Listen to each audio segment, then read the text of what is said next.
ሰላም እንደምናላችሁልን ክብራን የተወዳጁና የታላቁ የማንቸስተር ዩናይትድ ደጋፊዎች በያላችሁበት የዓለም ክፍል ሁሉ ሰላማችሁ ብዝት ይበል ብሎ ማን ዩናይትድ ኢንፎ ለእናንተ ይመኛል። አብራችሁን ስለምትቆዩ አድምጦታችሁን ስለምትሰጡን ከልብ ነው የምናመሰግነው። ዛሬ ፕሪማች ሪቪው ነው የምንሰራ። በዛሬው ጨዋታ በወልቭስና የማንቸስተር ዩናይትድ የሞሊኒክስ ጨዋታ ላይ ጨዋታው ምን አይነት መልክ ይኖረዋል ብለን ፕሪማች እንሰራለን። እያንዳንዱ ዳታዎች በጨዋታው ውስጥ ልዩነት ሊፈጥሩ ስለሚችሉት ፕሪሚየም ደግሞ እንዲሁም ማቲያስ ኩኛ ብሩኖ ፈርናንዴዝ በጨዋታው ስለሚኖራቸው ቁጥር እናነሳለን። የኦፕታን የጨዋታ ግምት እና አሰላለፍም በጥቂቱም ለመቃኘት እንሞክራለን። በቅድመ ዓመታት ከወልቭስ ጋር ጥሩ ሪከርድ የለንም፣ እንዲሁም ከወራጅ ቡድኖች ጋር ስላለን ሪከርድን በጥቂቱ እናነሳለን።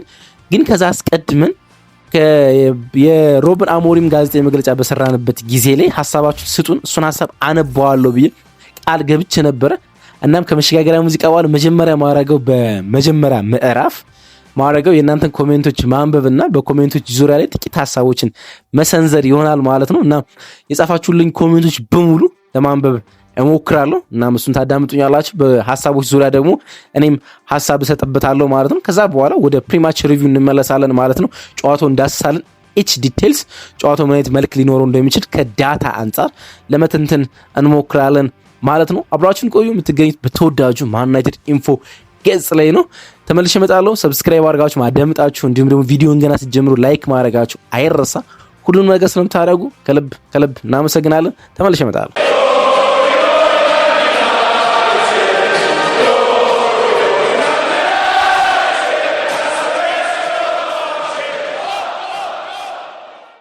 ጨዋታው ምን አይነት መልክ ይኖረዋል ብለን ከመነጋገራችን በፊት እናንተ የሰጣችኋቸውን ኮሜንቶች በሙሉ እያነበብን ጥቂት እንወያይባቸው። ባለፈው በሮበን አሞሪም ጋዜጣዊ መግለጫ ላይ ኮሜንት እንድጽፉልኝና ኮሜንቶችን እንደማነብና እንደምንወያይባቸው ተናግሬ ነበረ። ሶ ቃሌን በመጠበቅ አሁን እንነጋገርባቸዋለን። የአብስራ ከባህር ዳር መልእክት እንጀምራለን። ከጨዋታው ብስጭት ባለፈ የሮበን አሞሪም ስሜት የሚጫኑት ነገሮች በብዙ ረገድ በክለቡ ዙሪያ ካሉ ሰዎች በተጨማሪ ጋዜጠኞች የሆነን ተጫዋች ብቻ የማይሰለፍበት ምክንያት በጋዜጣዊ መግለጫ ማስጨነቅ ለኔ አሰልጣኙ በምን ያህል መጠን ጫና ውስጥ እንዲያልፍ ያለበትን ተጽዕኖ አይቼበታለሁ ብሎናል። የአብስራ ልክ ነው። ሆን ብለው ነው ጋዜጠኞቹ እንደዛ የሚያደርጉት። ልክ ባለፈው ጊዜ እንደተነጋገረው ኮቢ ማይኑ ለምን እንደማይሰልፍ ደጋግሞ ሲጠይቁት ነበር። ግን ሁሉም አሰልጣኝ ይበሳጫል። ፔፕ ጋርዲዮላ ጋዜጣዊ መግለጫ ላይ ይበሳጫል። አርነ ስሎት ሰሞኑን በጣም ሲበሳጭ ተመልክተነዋል። ብዙ አሰልጣኝ ይበሳጫል። ግን አንዳንድ ነገሮችን ግን የምታብራራበት ነገር ዲፕሎማት መሆን አለበት። ምክንያቱም ከተጫዋቹ ጋር ያለህን ቅርርብ ፍጹም ሊለያየው ስለሚችል ማለት ነው። እንደ ቡድናችን ማንቸስተር ዩናይትድ በዌስትሃም ጨዋታ የተሻለ እንቅስቃሴ አድርጓል። ነገር ግን የመጨረሻ ደቂቃ ስህተት እና የአሰልጣኙ ቅያሪ ቡድን ዋጋ እያስከፈለው ይገኛል። የኔ ስጋት ወልቭስ እንዳያሸንፈን ነው። ለማንኛውም ዩናይትድ ጥቂት ስህተቶችን ካራመ የተሻለ ቡድን እንደሚሆን አምናለሁ። ከጨዋታ በፊትና በኋላ የምሰጠን ትንተና አመሰግናለሁ። ደስ ይላል። እኔ እከታተላለሁ። አማኑ ነኝ ከመርጦ ድል ሀያል ክለብ ማንቸስተር ዩናይትድ ብሎናል። አማኑ ከልብ እናመሰግናለን። ማንቸስተር ዩናይትድ ጨዋታውን በጣም ጥሩ ነው የጀመሩት። ባለፉት ሳምንታት ጨዋታውን በጣም በጥሩ ሁኔታ ነው የሚጀምረው።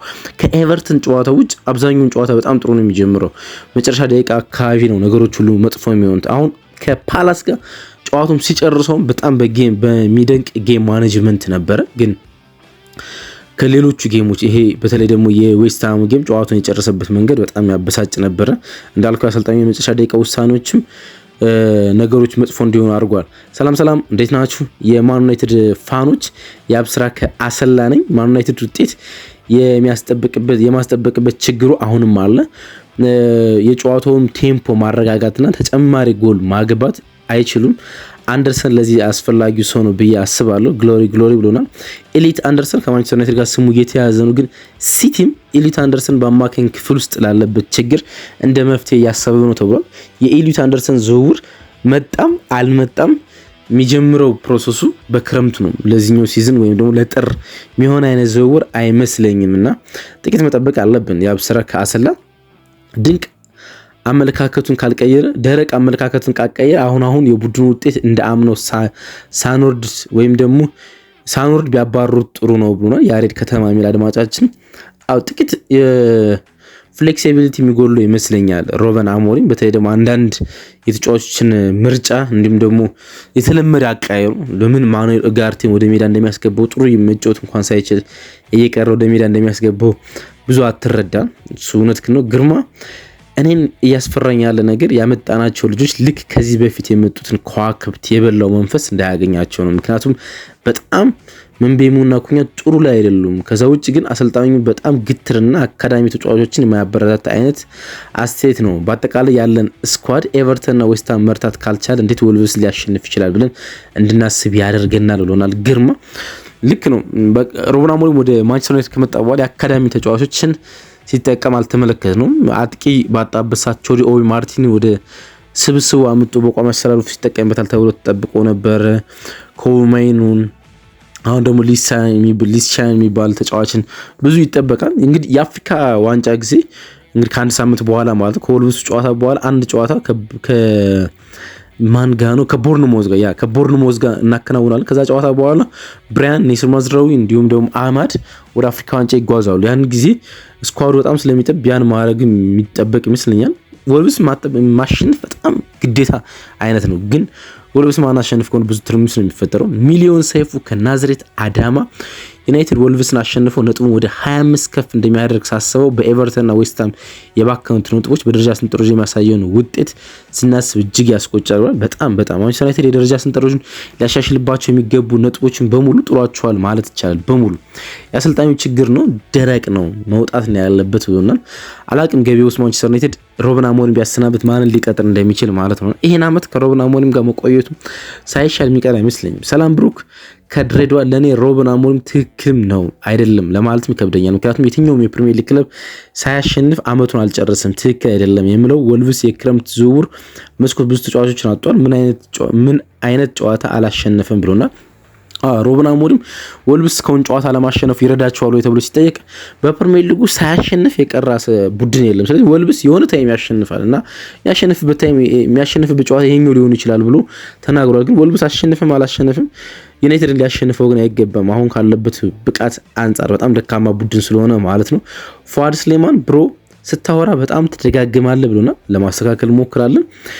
ዘይኑ መሐመድ ሲጀመር ማንቸስተር ዩናይትድ ትልቅ ክለብ ነው፣ ወደ ታላቅነት የሚመለስ ትልቅ አሰልጣኝ የሚያስፈልገው አሞሪም ልምድ የሌለው እና ለማንቸስተር ዩናይትድ የማይመጥን ፈሪ ነው ብሎና ግን እግር ኳስ ለወጣት አሰልጣኞችን በሯን እየከፈተች ያለች ይመስለናል። ምክንያቱም የእግር ኳስ ሀሳቦች በየአመቱ እየተቀያየሩ ስለሚገኙ አሁን ወደ መድረኩ በጣም ብዙ ወጣት አሰልጣኞች ሲመጡ ነው። ግን ደግሞ ማርኬቱ ላይም አሁን ትልቅ አሰልጣኝ የለም፣ ስራ የሌለው የምትለው ትልቅ አሰልጣኝ የለም እና አንዱ ትልቁ ችግር እሱ ይመስለኛል። ማንቸስተር ዩናይትድ ማምጣት ቢፈልግ ማንን ሊያመጣ እንደሚችል እርግጠኛ አይደለሁም።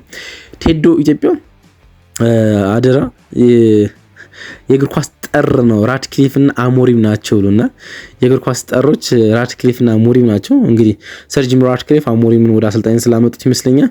እንደ አሞሪም ግትር ደንቆሮ የአሸናፊነት መንፈስ የሌለ የማይረባ አሰልጣኝ በታሪክ አይቻል አቅም ብሎናል። ስሙን አልጻፈልንም። ኒው ቴስትሞን ኤፍሬም ሚል የዩቲዩብ ስም ያለው አድማጫችንም መበሳጨት ሲያንሰው ነው ብሎናል። ደግሞ ቴዶ ኢትዮጵያ በድጋሚ በጣም ተበሳጭቶ ስለነበረ ነው ፕሬስ ኮንፈረንሱ ላይ እንዳዳመጣችሁት ከትናንትና በፊት በሰራ ነው። ብሩጅ ሳሙኤል ከሐዋሳ አሞሪም ሌላ ክለብ ውስጥ ቢሆን ኑሮ ማንም አይታገሰው ነበር፣ ግን 3 ፖርቱጋል አውት ብሎናል። 3 ፖርቱጋል አውት ያለን ዲያጎ ዳሎትን፣ ብሩኖ ፈርናንዴዝን እና ራሱ አሞሪምን ይመስለኛል። ግን ማንቸስተር ዩናይትድ ተስፋ እንዲያደርግበት ያስቻሉ አንዳንድ ነገሮች አሉ። ባለፈው ውድድር ዓመት የመጀመሪያ ሲዝን እና በጣም ፍጹም የተለየ ጨዋታ ስታይል ስለነበረው ነበር እና ጥቂት ፊርሞችን ለማድረግ ማንቸስተር ዩናይትድ አቅዶ ነው።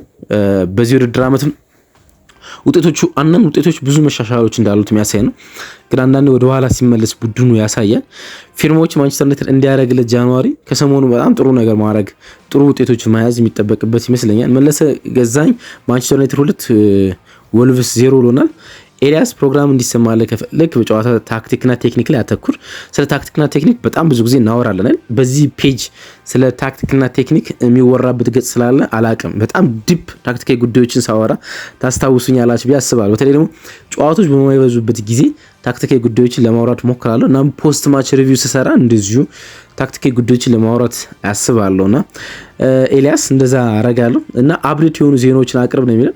ዜናዎችን እናቀርባለን እኛ ማለዳ ላይ ፕሮግራማችን ስለሚወጣ አንዳንድ የቆዩ ዜናዎችን ላለማቅረብ ነውና ብዙ ዩቲዩብ ፔጆች ላይ እንደምታውቋቸው አይነት ግነታዊ የሆኑ ዜናዎችን ማቅረብ በፍጹም አልወድም። በተለይ የዝውውር መስኮት ብዙ አድማጭ የሚወዳቸው እንትና ወደ ማንቸስተር ዩናይትድ ይገባል የሚል ያልታመነ መረጃ ማቅረብ ብዙ ሰው ይወዳል። እኔ እንደዚህ አይነት ነገሮችን በፍጹም ላቀርብ አልፈልግም። በጣም ከታማኝ ምንጭ ሊሆን የሚችል ወይም ደግሞ ብዙ ሚዲያዎች ያወሩት ነው እንጂ የሆነ በጣም ሪያሊስቲክ ያልሆነ ዜና ማቅረብ አልፈልግም። ለምሳሌ አሁን ብዙ የዩቲዩብ ገጾች ያወሩታል ኤሊት አንደርሰን ወደ ማንቸስተር ዩናይትድ የሚያልቅ ዝውውር ነው የሚል በፍጹም ማንቸስተር ዩናይትድ እና ኤሊት አንደርሰን ምንም አይነት ኮኔክሽን እስካሁን አልፈጸሙም።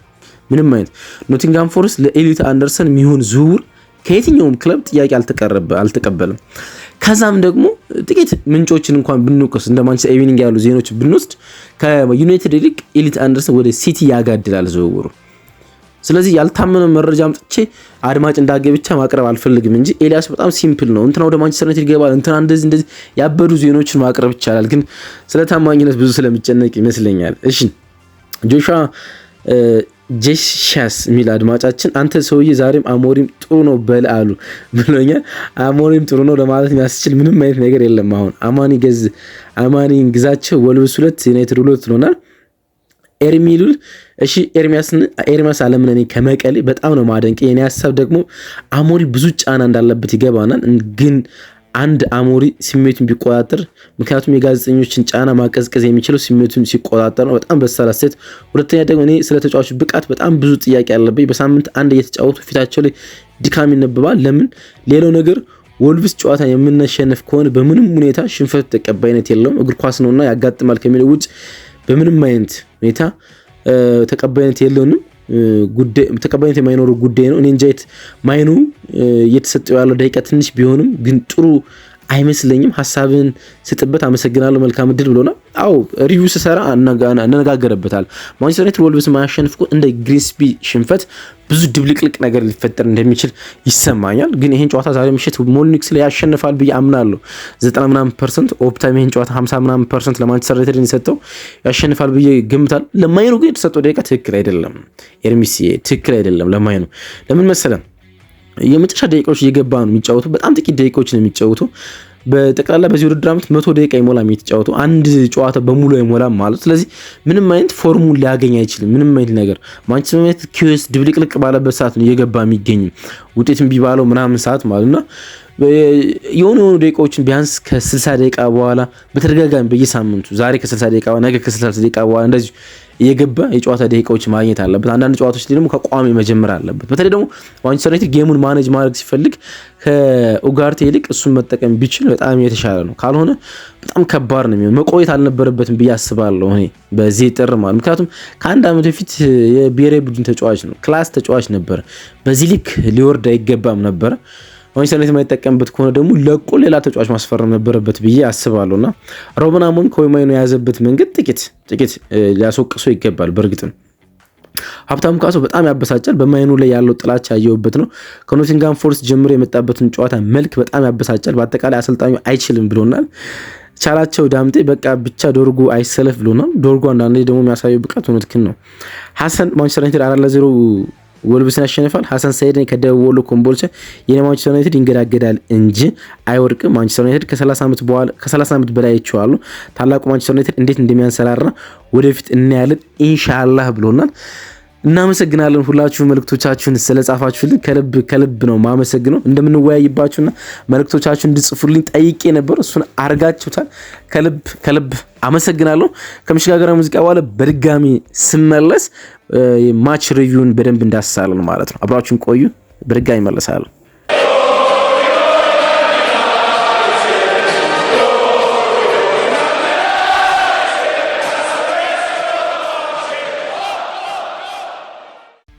ሁላችንም እንደምናውቀው እንግዲህ ወልቭስ በጣም አስከፊ የውድድር ጊዜ ነው እያሳለፈ የሚገኝ። በጣም አስከፊ የውድድር ጊዜ አሰልጣኝ ቪቶ ፔሬራን አሰናብቶ ሮብ ኤድዋርድን ከቀጠረ በኋላ ወልቭስ ውስጥ ምንም አይነት መሻሻል የለም። ሮብ ኤድዋርድ በሉተን ታውን ቢወርድም ሉተን ታውን በጣም ጥሩ ቲም አሳይተውን ነበር። በጣም ኳስ የሚጫወት ድንቅ ቲም፣ ግን ሁለተኛ ቡድን ይዘው የሚወርዱ ይመስላሉ። ለመትረፋቸው ምንም አይነት ዋስትና የለም።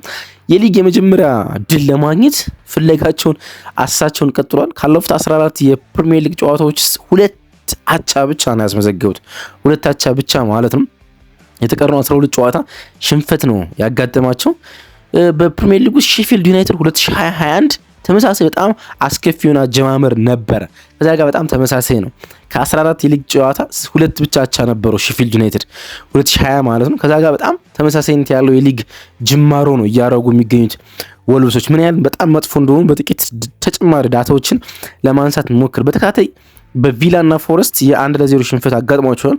ከሰሞኑ ጥሩ ለመጫወት ሞክረዋል ከኖቲንጋም ፎረስትም ከቪላም ጋር ግን 1-0 መሸነፋቸው አልቀረም። የመጨረሻ 7 ተከታታይ ጨዋታ ሽንፈት አጋጥሟቸዋል ካለምንም ድል ማለት ነው። እንግዲህ ከ14 ጨዋታ 12 ሽንፈት ነው ብለና 7ቱ ደግሞ በተከታታይ የተመዘገበ ሽንፈት ነው ያለባቸው። በሊጉ ታሪክ ወርስት ራኒንግ ነው ይሄኛው የሚሆነው ማለት ነው። በተለይ ደግሞ በማንቸስተር ዩናይትድ ሲሸነፉ 8 ተከታታይ ጨዋታ የተሸነፈ ቡድን ያደርጋቸዋል። ያለፉት 5 ጨዋታዎች ሲሸነፉ ደግሞ ጎል ማስቆጠር አልቻሉም። በጣም መጥፎ ነገር ደግሞ ይሄኛው ይመስለኛል። ያለፉት 5 ጨዋታ ጎል አላስቆጠሩም። እርግጥ የቪቶ ፔሬራ ወልቭስን ባለፈው ድራምት ለመውረድ በጣም ተቃርበው ነበረ። የተረፈ ማለት ቢሆን በማቲያስ ኩና ግለኛ ወይም ደግሞ ኢንዲቪጁዋል ብሪሊያንስ ነው እንጂ የመትረፍ እድላቸው በጣም ሲበዛ ጠባብ ነው የነበረ። በዩናይትድ ሲሸነፉ 8 ተከታታይ ሽንፈት ይሆናል በተከታታይ ማለት ነው። በተከታታይ እንዲህ ከሆነ ደግሞ ከዲሴምበር 1981 እስከ ፌብሩዋሪ 1982 በኋላ በፕሪሚየር ሊጉ ታሪክ ሎንገስት ራን ሉዝ ነው የሚሆነው። ተከታታይ ሽንፈት አንድ ቲም ያስመዘገበበት ነው የሚሆነው። እንግዲህ በታሪክ ውስጥ ደካማ አጀማመር ብለናል። ደግሞ በሲዝን መሃል አንድ ቡድን 8 ጨዋታ ተሸንፎ ያውቃል። በ1981 እስከ 1982 ከዲሴምበር እስከ ፌብሩዋሪ ማለት ነው። ከዛ ቀጥሎ በሊግ ውስጥ በጣም ደካማ ይሆናል ማለት ነው። እንግዲህ የጎል ሙከራዎችን ለማድረግ ይሞክራሉ። ያለፉትን 5 ጨዋታዎች ጎል አላስቆጠሩም ብለናል። ባለፉት 5 ጨዋታዎች 30 ሹት አድርገዋል። 3.6 ኤክስጂ ያላቸው ኦልሞስት ወደ 4 የሚጠጋ ጎሎች ማስቆጠር ይጠበቅባቸው ነበር፣ ግን ጎሎችን በፍጹም አላስቆጠሩም። ባለፈው ድራምት ባክ ቱ ባክ አሸንፈውናል። ባክ ቱ ባክ በሞሊኒክስም 2-0 በኦልትራፎርድ 1-0 ማለት ነውና ማንቸስተር ዩናይትድ ለዚህኛው ጨዋታ በቀል ነው ወደዚህኛው መርሃ ግብር የሚመጣ ማለት ይቻላል። ሙሉ በሙሉ ለዚህኛው ጨዋታ በቀል ማለት ነው። ከፓላስ ጋር በጣም ድንቅ ፐርፎርማንስ ሰከንድ ሃፍ አሳይተን 2-1 ካሸነፍነው በኋላ ዌስትሃምን በቀላሉ የምናሸንፍ መስሎ ነበር። ደግሞ ጨዋታውን መራን። ከዛ በኋላ በመጨረሻ ደቂቃ ማጋሳ ባስቆጠረው ጎል አቻ ተለያየንና የማንቸስተር ዩናይትድ የዚህ ውድድር ዓመቱን መልክ በአንድ ሳምንት ውስጥ የሚያሳይ ይመስለኛል ከፓላስና ከዌስትሃም ጋር ኦን ኦፍ መሆኑን ማለት ነውና ይሄኛው ጨዋታ የማንቸስተር ዩናይትድ በጣም ማሸነፍ ብቻ ሳይሆን ጥሩ ፐርፎርማንስ የሚያሳይበት እንዲሆን ብዙ ደጋፊ ይጠብቃል። ብዙ ሚዲያ፣ ብዙ የእግር ኳስ ሰው ይጠብቃል። ዩናይትድ ቶፕ 5 ኦር 4 የመቀላቀል እድሉን ደጋግሞ አበላሽቷል። በጣም ደጋግሞ ማለት ነው። ከኤቨርተኑ ጨዋታ ላይ ወደ ቶፕ 4 የመቀላቀል እድል ነበረው። ከዌስትሃሙ ጨዋታ ላይ ወደ ቶፕ 5 የመቀላቀል እድል ነበረው፣ ግን ይሄን ደጋግሞ አባክኖታል። አሁን ከሚገኝበት የደረጃ ሰንጠረዥ ይሄኛው መርሃ ግብር ሲያሸንፍ ወደ 6ኛ የመምጣት እድል አለው። በጣም ከፍ የማለት እድል አለው። ስለዚህ ይሄኛውን እድል ግን መጠቀም የሚጠበቅበት ይመስለኛል። ደግሞም ከሜዳው ውጭ ባለፉት ጨዋታዎች ጥሩ ነው። ያለፉት 4 ጨዋታ ከሜዳው ውጭ በብዙ መሻሻሎች አሉ። አመቱ መጀመሪያ ላይ ከሜዳችን ውጭ ልክ አልነበርንም። አሁን ግን በጣም ጥሩ ነን። ያለፉት 4 ጨዋታ እንዳልኳችሁ 2ቱን አሸነፈን፣ 2ቱን አቻ ወጥተናል ከሜዳችን ውጭ ማለት ነውና አዌ ጌሞች መልካም እንደሆኑ የሚያሳይ ይመስለኛል፣ በጥቂትም ቢሆን ማለት ነው። በዚህ ጨዋታ 3 ጨዋታዎችን እንጠብቃለን። አንደኛው ማቲያስ ኩና ነው ወደ ቀድሞ ቡድኑ ለመጀመሪያ ጊዜ የሚመለሰው ወደ ሞሊኒክስ ይመለሳል። ለመጀመሪያ ጊዜ ነው። ባለፈው ውድድር ዓመት ታስታውሱ እንደሆነ 2-0 ስንሸነፍ ከኮርና ጎል አስቆጥሩበታል አንድሪያ ኦናና ማቲያስ ኩና ማለት ነው። በሜዳው በሞሊኒክስ በሚያውቀው ሜዳ ነው የሚጫወተው፣ ግን በተቃራኒ ቡድን ማለት ነው። ሞሊኒክስ ላይ ያለፉትን የመጨረሻ 12 ጨዋታዎች 11 የጎል ተሳትፎ ነበሩ፣ 6 ጎልና 5 አሲስት ማለት ነው የዚህ ሜዳ ላይ ማለት ነው። ስለዚህ ፒቹን የሚያውቀው ፒች ነው፣ በደንብ የለመደው ፒች ነው። ግን ደግሞ በተቃራኒ ሆኖ ነው የሚጫወተውና የሚወዱት ይመስለኛል። ባለፈው ውድድር ዓመት ያተረፋቸው ተጫዋች ስለሆነ ብዙ ጨዋታዎች ምናምን የሚኖሩበት አይመስለኝም። ክላስ በሆነ መንገድ ስለወጣ ቢያስቆጥርም የሚጨፍር ወይም ደስታውን የሚገልጽ አይመስለኝም። ጥሩ ግንኙነት ስላለው ከወልቭስ ደጋፊዎች ጋር እዚህ ጎል እንዲያስቆጥር ከሚጠበቁ ተጫዋቾች አንዱ እሱ ነው። ሌላኛው ብሩኖ ፈርናንዴዝ በዚህኛው ጨዋታ ይጠበቃል። አንድ በጣም ግሩም ታሪክ ወይም ግሩም ሪከርድ መያዝ ይችላል። እንግዲህ ያለፉት 4 ከሜዳችን ውጭ በተጫወትንባቸው ጨዋታዎች አሲስት አድርጓል። ባለፉት 4 ጨዋታዎች 5 አሲስት አለው ብሩኖ ፈርናንዴዝ። ስለዚህ በዚህኛው ጨዋታ ላይ አሲስት ያደርጋል ተብሎ ይጠበቃል። 5 ተከታታይ ጨዋታ ከሜዳው ውጭ አሲስት ያደረጉ በታሪክ የፕሪሚየር ሊግ ተጫዋቾች 4 ብቻ ናቸው። 4 ተጫዋቾች ብቻ ናቸው። 5ኛው ተጫዋች በታሪክ ውስጥ ይሆናል ከሜዳው ውጭ 5 ተከታታይ ጨዋታ አሲስት በማድረግ ማለት ነው። ማንቸስተር ዩናይትድ ጥሩ ነበርና ባልናቸው እያንዳንዱ ከሜዳችን ውጭ በነበሩ ጨዋታዎች በሙሉ አሲስት ማድረግ ችሏል። በተለይ ደግሞ ወደ ክሪስታል ፓላስ አቅንተን ሴልኸርስት ፓርክ 2 ቅጣት ምቶችን ስናስቆጥር አሲስት ማድረጉ የሚታወስ ነው። ከዚህ በፊት ይሄን ያደረጉት 2003 ላይ ሙዚ አይዚ የሚባል ተጫዋች፣ ሴስ ፋብሪጋስ የቀድሞ የአርሰናል አማካኝና ቼልሲ 2014 ላይ ጄራርድ ዴልፍ የቀድሞ የባርሴሎና የላሚሲ አካዳሚ ተጫዋች እና በዋትፎርድ በኤቨርተን ቤት የተጫወተው 2015 ላይ እሱን አድርጎታል። እንዲሁም መሐመድ ሳላ 2023 ከሁለት ዓመት በፊት 5 ተከታታይ ጨዋታዎች ላይ አሲስት አድርጓል። ብሩኖ ፈርናንዴስ በዚህኛው ጨዋታ ላይ አሲስት ማድረግ የሚችል ከሆነ እንዳልኳችሁ በታሪክ 5ኛው ተጫዋች ይሆናል 5 ተከታታይ ጨዋታዎችን አሲስት ያደረገ ማለት ነው። ብራያን ምቤሞ ወልቭስ ላይ በጣም ጥሩ ሪካርድ አለው። በጣም ጥሩ ሪካርድ ሳውዛምፕተን ላይ እንደዚህ አይነት ቡድኖች ጥሩ ሪካርድ አለው። ወልቭስ ላይም ያለፉት 6 ጨዋታዎች ላይ 5 የጎል ተሳትፎ አለው። 3 ጎልና 2 አሲስቶችን ማድረግ ችሏልና በዚህኛው ጨዋታ ሌላ ኢምፓክት እንዲያደርግ ከምንጠብቅባቸው ጨዋታዎች ውስጥ እንደ አንዱ ነው የሚሆነው ማለት ነው። ወደ አፍሪካ ዋንጫ ከመሄዱ በፊት ጥሩ ፐርፎርማንስ ከሰሞኑ በጣም ጥሩ እየተጫወተ አይደለም እንደሚታወቀው ማለት ነው። ብራያን ምቤሞ በቅርብ የፕሪሚየር ሊጉ የወሩ ምርጥ ተጫዋችን ካሸነፈው በኋላ ኖቬምበር ወር በጥቂቱም እንደከበደው የሚያሳይ ይመስለኛል። እንግዲህ የምንገኘው ዲሴምበር ወር ላይ ነው፣ ወይም ደግሞ የፈረንጆች የመጨረሻ ወር ላይ ነው። ባለፈው ሳምንት ይሄን ነገር ነግሬያቸዋል። ማንቸስተር ዩናይትድ በዚህ ወር ብዙ ጥሩ አይደለም፣ ወይም ደግሞ መልካም አይደለም በዚህ ወር ላይ ማለት ነው። ከሜዳችን ውጭ በዲሴምበር ወር በቅርብ ዓመታት ካረግናቸው 7 ጨዋታዎች ውስጥ 1 ድል ብቻ ነው ያለን። ባለፈው የውድድር ዓመት ወደ ኢታድ አምርተን ሲቲን በካምባክ 2-1 እንዳሸነፍንበት የአማድ ዲያሎ በጣም ድንቅ ፐርፎርማንስ በነበረበት ጨዋታ ማለት ነው። ከዛ ውጭ አንዳች 5 ሽንፈት አለን እና ከሜዳችን ውጭ በጣም ልክ እንዳለውና የሚያሳይ ይመስለኛል። ከወልቭስ ጋር አንድ የሚገርም ታሪክ አለ። እንግዲህ ማንቸስተር ዩናይትድ የቴብሉ መጨረሻ ላይ ወይም 20ኛ ለጊዜው 20ኛ ካሉ ቡድኖች ጋር 8 መርሃ ግብሮች ማለት 8 ሽንፈቶች አጋጥሞታል። በታሪክ አጠቃላይ በ140 ምናምን ዓመት የፕሪሚየር ሊጉ ታሪክ ማለት ነው 8 ሽንፈቶች አጋጥሞታል። ብዙ አይደለም 8 ሽንፈት በ100 ምናምን ዓመት ማለት ነው። የፕሪሚየር ሊጉ ታችኛው ቡድን ቦተም ኦፍ ዘ ቴብል የሚባለው ወይም ደግሞ 20ኛው ላይ ከሚገኙ ቡድኖች ጋር ማለት ነውና 8 ሽንፈቶች አጋጥሞታል። ሁለቱ ያጋጠሙት በወልቭስ ነው 25% ማለት ነው። 2004 ወልቭስ 20ኛ ሆኖ ማንቸስተር ዩናይትድ አሸንፏል። 2011 ወልቭስ 20ኛ ሆኖ ማንቸስተር ዩናይትድ 2-1 አሸንፏል። አሁን ሌላኛው ግንኙነታቸው ነው ወልቭስ የቴብሉ በታች ወይም ቦቶም ላይ ሆኖ የሚገኙት ማለት ነው። ቅድም እንደተነጋገርኩት ባለፈው የውድድር ዓመት ተገናኝተን ነበር ከወልቭስ ጋር ባክ ቱ ባክ አሸንፈውና በሙኒክ 2-0 እንዲሁም ደግሞ በኦልድ ትራፎርድ 1-0 ማንቸስተር ዩናይትድ በዚህኛው ጨዋታ አንዱ ትልቁ ወደ ሜዳ የሚገባበት ጉዳይ ያን ድል ሪቨርስ ለማድረግ ነው ወይም ደግሞ ለመበቀል ነው መሆን ያለበት። ያለፉት 14 ጨዋታዎች ከወልቭስ ጋር ወልቭስ የተሻለ ቁጥር አለው። በሁለት አጋጣሚ ብቻ ስናሸንፋቸው በ9 አጋጣሚ አሸንፈውና 3 ደግሞ አቻ ወጥተናልና ጥሩ ፎርም ላይ እንዳሉ ያሳይናል። ግን ለማንቸስተር ዩናይትድ በጣም አሪፉ ነገር ወልቭስ ባክ ቱ ባክ በሜዳው አሸንፎን አያውቅም። ለመጨረሻ ጊዜ ባክ ቱ ባክ በሜዳው ያሸነፈን 1980 ነው፣ በጣም ከብዙ ዓመታት በፊት ማለት ነውና ወልቭስ በሜዳው ባክ ቱ ባክ በሞሊክስ ባለፈው አሸንፈውናል። ስለዚህ አሁን የሚሆን አይደለም። ማንቸስተር ዩናይትድ ጨዋታውን የማሸነፍ እድሉ በጣም ሰፊ ነው። እንግዲህ ይህን ጨዋታ ኦፕታ በ51.2% ማንቸስተር ዩናይትድ ያሸንፋል ሲል ወልቭስን በ25.6% ያሸንፋል ብሎና በ23.3% ደግሞ ጨዋታው ባቻ ውጤት የመጠናቀቅ እድል አለው። ፕሪዲክት ላይን አፓችን በጥቂቱ እንመልከትና እንለያይ። እናንተን የጨዋታ ግምት እንድታስቀምጡ ጋብዘን ማለት ነው። ሴለሜንስን በድጋሚ በግብ ጠባቂነት ቦታ ይኖራል። ናስር ማዝራዊ፣ ማቲያስ ዲሊትና ሉክሾ የማንቸስተር ዩናይትድ ሴንተር ባክ የመሆን እድል አላቸው። ማቲያስ ዲሊት በዚህኛው ጨዋታ ይመለሳል ተብሎ ይጠበቃል። አማድ ዲያሎና ዲያጎ ዳሎ በሁለቱ መስመሮች ላይ ዊንግ ባክ ይሆናሉ። ካስሜሮና ብሩኖ ፈርናንዴዝ የአማካይ ስፍራውን ሲኖሩ ብራያን ምቤሞና ማቲያስ ኩኛ ከአጥቂው ጆሹዋ ዚርክዚ ጀርባ ላይ ይኖራሉ ተብሎ ይጠበቃል እንደ ላይን አፕ ማለት ነው። አብራችሁ ስለነበራችሁ ከልብ አመሰግናለሁ። መልካም ጨዋታ፣ መልካም ጊዜ ይሆንላችሁ። ነገ ማለዳ ላይ በፖስት ማች ሪቪው እንገናኛለን። በተለይ ደግሞ ጨዋታውን ካሸነፍን ማለት ነው። የጨዋታ ግምቶቻችሁን አሁን ደግሞ አስፍሩልን። ጨዋታው ስንት ለስንት ይጠናቀቃል? ግምቶቻችሁን አስቀምጡልኝ። አብራችሁ ስለነበራችሁ ከልብ እናመሰግናለን። ባይ